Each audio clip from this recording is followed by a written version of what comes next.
দুধ একটি পরিপূর্ণ সুষম খাদ্য।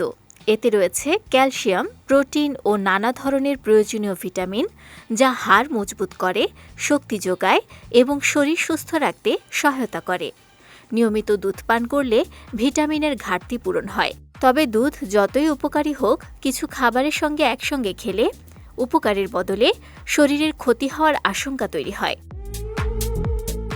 আয়ুর্বেদ ও আধুনিক পুষ্টিবিজ্ঞানের মতে নির্দিষ্ট কিছু খাবারের সঙ্গে দুধ মিশে গেলে হজমের সমস্যা, পেট ব্যথা, গ্যাস, ত্বকের রোগ, এমনকি দীর্ঘমেয়াদী বিষক্রিয়ার ঝুঁকিও বাড়তে পারে।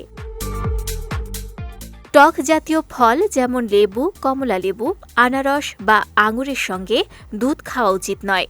এসব ফলের অ্যাসিড দুধকে শরীরের ভেতরে দইয়ের মতো করে ফেলে, ফলে বুক জ্বালাপোড়া ও পেটের অস্বস্তি দেখা দেয়। ভিটামিন সি সমৃদ্ধ ফল খাওয়ার অন্তত 2 ঘন্টা পর দুধ পান করাই ভালো। মাছ ও মাংসের সঙ্গে দুধ খাওয়াও স্বাস্থ্যসম্মত নয়। মাছ, মাংস ও দুধ উভয়েই প্রোটিনের পরিমাণ বেশি। একসঙ্গে এই 2 ধরনের প্রোটিন গ্রহণ করলে হজমের সমস্যা হয়। আয়ুর্বেদ অনুযায়ী দীর্ঘদিন এভাবে খেলে ত্বকের বিভিন্ন সমস্যার ঝুঁকিও বাড়তে পারে।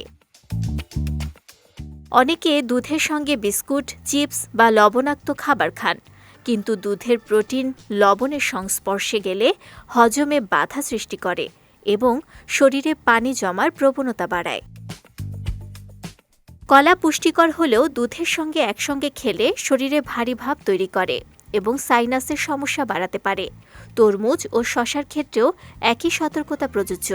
এগুলো দ্রুত হজম হলেও দুধ হজম হতে সময় নেয়, ফলে একসঙ্গে খেলে বমি বা পেটের গোলমাল হতে পারে।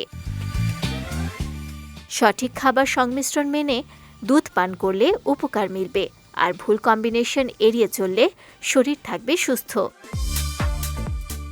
বিজয় টিভি নিউজ ডেস্ক।